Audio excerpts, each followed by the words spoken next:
So Zendaya's new movie, Challengers, has arrived. Is this going to serve up an ace or a fault? Tashi, a former tennis prodigy turned coach, is married to a champion on a losing streak. Her strategy for her husband's redemption takes a surprising turn when he must face off against his former best friend and Tashi's former boyfriend. In addition to Zendaya, this stars Mike Faist and Josh O'Connor, playing Art and Pat, respectively. Now, the two guys have been friends for a seriously long time, but have a falling out only to face one another at a finals tennis match years later. Now, the movie is told in sort of a tennis fashion. We start in the present and then flash back and forth from present to past and then back again in a way that almost feels like a mystery. I mean, not that this is some sort of whodunit, but that there is a lot of intrigue built on how our characters got to the emotional state that they're in. Luca G, and I say G because I just can't pronounce his last name, he has crafted a very layered and complex presentation where the backdrop may focus on tennis, but the true plot is a devastating emotional menage a trois where a fractured and competitive love triangle brews. And it may not be fully how you expect. Now, I love seeing the progression of the characters through time. We see them all get older, but not all of them mature in a way that's truly mature. The dynamic between Art and Pat, it is deeply connected and rooted in spending so much time together from an early age and then through early adulthood. And because they both play tennis, they're ambitious and aggressive in their endeavors, which could lead to some tension or strife. But strangely, it doesn't for a good portion of the narrative. And then when Zendaya as Tashi is introduced into the mix, she triples, maybe even quadruples the competitiveness thanks to her incredible talent and drive for tennis. Each of the characters tells us who they are in their hearts. But if we're not paying attention, or maybe we get too caught up in the growing relational drama, we may lose sight and then become surprised as some actions begin to transpire. And there are a lot of things to like about this film. The character development is patient and thorough, providing more and more insight through each interaction, but it doesn't bombard us with exposition dumps that feel clunky or forced. There are a lot of nuances that are conveyed simply through expressions, and without all the development, these wouldn't have had any impact or even be noticeable. The score is also outstanding, crafted by Trent Reznor and Atticus Ross. Now, there's an intense urgency to just so many of the musical tracks, where it's a sort of industrial mixed with techno or house, and then a slight disco flair. The score, it also contains some feels of mid-90s Nine Inch Nails, which obviously makes sense just because of the composers. Now, the music comes on quickly to enhance and then intensify segments, and then it disappears into silence just as quickly when the moment has been captured. The music, it's infectious and almost hypnotic, and it grew in volume and energy as the film went along.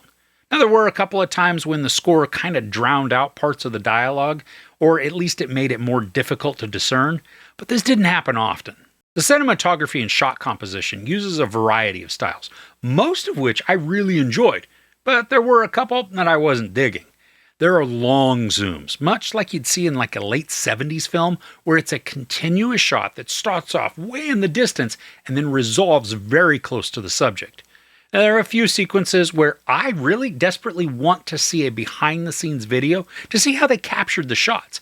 Like when the scene is taking place at the final tennis match, the camera starts on one side of the court and then pushes in, moving in between like the arm and the head of the judge, and then across the court to settle on Tashi watching the match with anticipation. There are also some energetic scenes where a character would be hitting the ball towards the camera, and as it gets increasingly closer, the balls whiz by, appearing that they're almost going to strike the camera. And it's intense, and it looks great, but I really want to know how they achieved it. There are also moments, especially in the final act, where the camera is filming the characters from underneath as they play. It's kind of like they're standing on a court of glass, providing just a unique perspective as they dart back and forth. But with all of those awesome shots, two stood out to me in a negative way. One is when the camera takes on a first-person perspective, giving us the viewpoint of Art and then Pat. It's shaky and mimicking head movements, so it's also jarring to just all of a sudden be in this type of framing. And then in another scene, the camera becomes the ball, which is certainly novel as the camera is launched at breakneck speeds across the court from racket to racket. But this was so abrupt and discombobulating that I got nauseous very quickly. Now, thankfully, this technique wasn't used for an extended period of time. I can totally acknowledge that it is a cool way to showcase the volleys, but it wasn't something that I was enjoying at all. And what's odd with both of those last two types of shots is that they were only employed once and then never repeated, where the other compositions, they were used several times. And I'm not complaining that the dizzying images were used only once, they just felt gimmicky. And then there's the relational drama. This is fascinating and compelling, especially because all three characters are flawed in different ways, and all three can have major influence over at least one other person. Now, there's a love triangle at work that's complex and complicated, and while some of the characters are very forthright with their motivations, not all are willing to put their true feelings on display. And this is captured beautifully, even from almost the very beginning. For several minutes as the movie begins, there's almost zero dialogue from our characters, but we don't need it to feel the strained atmosphere and the almost antagonistic vibes that are permeating the air. And then there's the captivating intensity of the tennis. And if you are not into sports, don't worry, you don't have to be to get enthralled with all that's going on. Tennis serves as a device to represent relational upheaval and triumphs. And as the film reaches its finale, there is a nail-biting exchange that is exhilarating and devastating. Now, I loved and despised the characters at various points throughout the story, and you can't point to any of them and say that they are the sole protagonist or antagonist. They each take on both roles at various times, creating even more complexities, which makes it difficult to choose who we want to come out on top. Now, there's also some circularity to some of the storytelling, using an element from near the start of the film to accentuate the end. I thought it was brilliantly executed, and it resonated massively.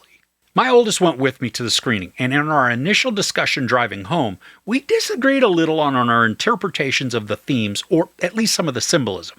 But that's a sign of a thought-provoking and engaging story. If the content can cause deeper discussion and examination of many different areas, that becomes a huge winner in my book. I mean, I love popcorn films where we can turn off our brains and escape into a magic of someplace else. But when a storyline can create spirited debate and then the exchanges of ideas, that's when the piece as a whole becomes memorable and impactful. And I'm sure we're going to revisit the topic again soon once we've both had more time to digest it. But like any deep and impactful story, discussion is what opens up new avenues of understanding, which can then increase appreciation. So overall, Challengers is a magnificent character study on passion and desire, using the competitive backdrop of tennis to illustrate the drive and dedication required to maintain complex relationships.